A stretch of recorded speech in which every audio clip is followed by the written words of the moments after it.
But he doesn't do that with this woman. He goes to this well and he sees a woman whose life has not panned out that well. He finds a woman not with great, coming with great intellectual philosophies and everything, but a woman instead whose life is broken. He comes there weary, but he wasn't the only one weary that day. He was weary in his body, but she was weary in her spirit. She was weary in her heart. And somehow the Lord knew that. Oh, he knows us better than anyone else. He knows the interests I can't even say it. He knows the inner parts of your life. He knows the greatest needs of your heart. He knows the heartache and the pain. He knows how life has mistreated you. He knows the unfairness. He knows that we're searching somehow. And he's able to be the fulfillment of the desires of our heart. Can you say amen? You can give the Lord the praise. Give him the honor this morning. You see, this woman had a life of brokenness and disappointment. She had a life of exhaustion. She was tired. A little later, it was going to be revealed that she had been through all these men looking for some kind of satisfaction and joy in life. What do we want in life? We want to be happy. The great quest of human beings is we just want to be happy, and we're all going about it different ways. Her resources were found in men. Others are found in money. We always hear that money can't make you happy, but we'd all like to give it a try. Try me, God. I like what somebody say. They said it's better to be poor but happy than to be rich and miserable. But can't something be worked out? Like being moderately wealthy and a little bit moody?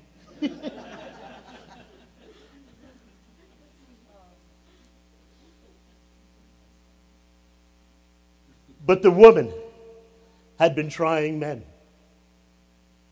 And she had not had just one or two or even three. You can find significance in every detail. Jesus didn't meet her after the first one or the second one or the third one. Sometimes it's got to run its course.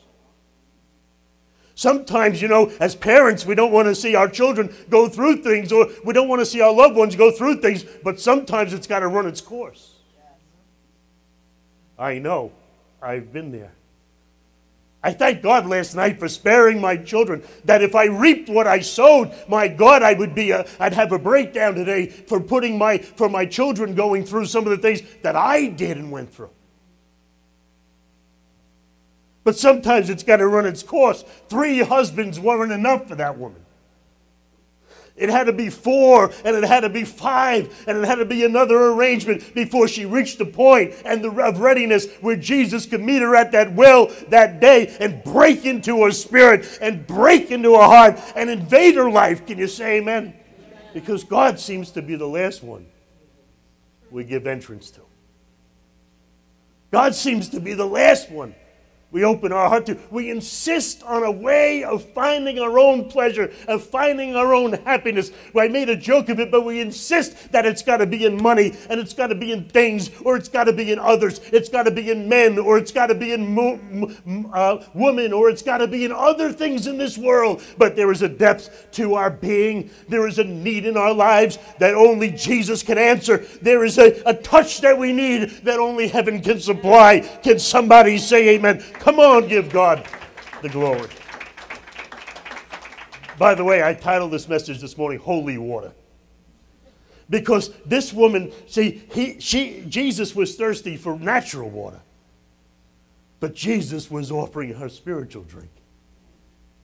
Jesus was offering her something for the inside, something that could transform her life. She had gone through husband and husband and husband. She was now past 5 husbands. I mean, today that's not so terrible. That's not so extraordinary. It happens.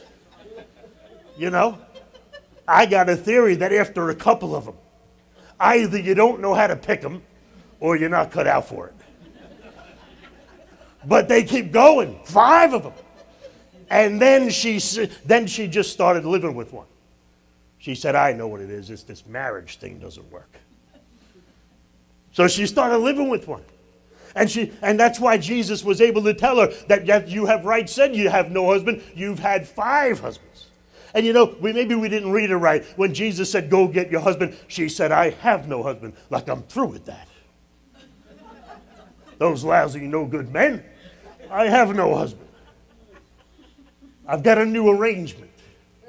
And my arrangement is that I'm living with one, and I'm looking forward in that. And what I missed in my life, were the husbands so bad? It probably wasn't that the husbands were so bad. It was probably that she was looking for something that couldn't be found in a husband. You know what we have need of in our lives? More than the world can give us. More than the world could put in our lives. What Jesus comes to offer. And Jesus' answer was not that you don't need any man and this and that or whatever.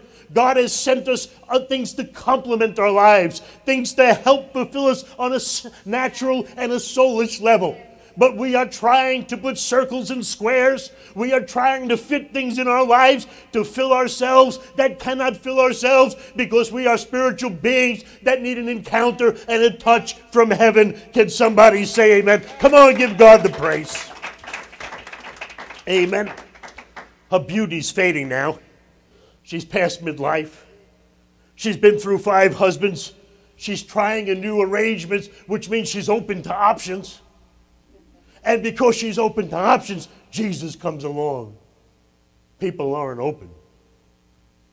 It's amazing how many people are closed to a conversation about him. How many people just close their hearts and close their minds to the inclusion of God in their lives, when really all that they're looking for is found in him, and all that they really need is found in him. He wants to be a friend at all times. He wants to be someone special in your life. Can you say amen? Come on and give God the praise, give him the glory, and give him the honor.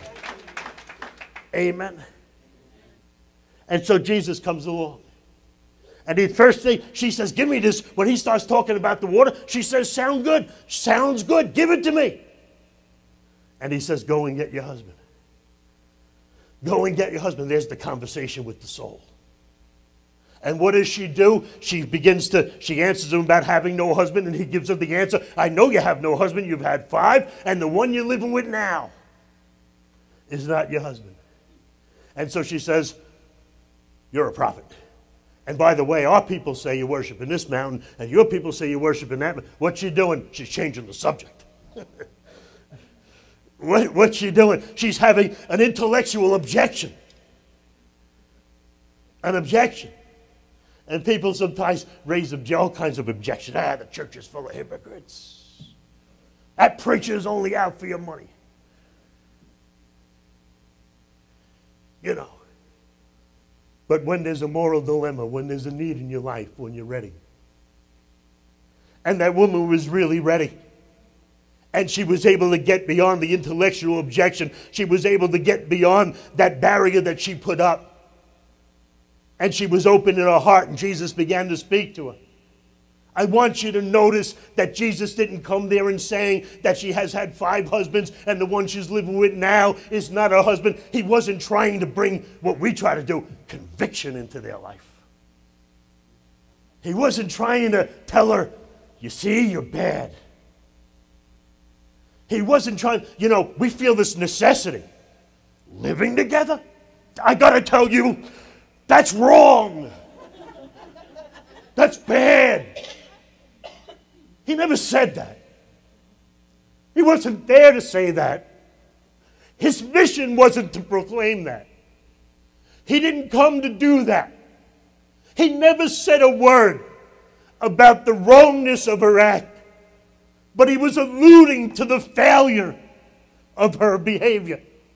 He was alluding to the fact that all that she did and all that she knew still left her with questions that only he could answer, with needs that only he could supply, with something she was searching for that only he could give her.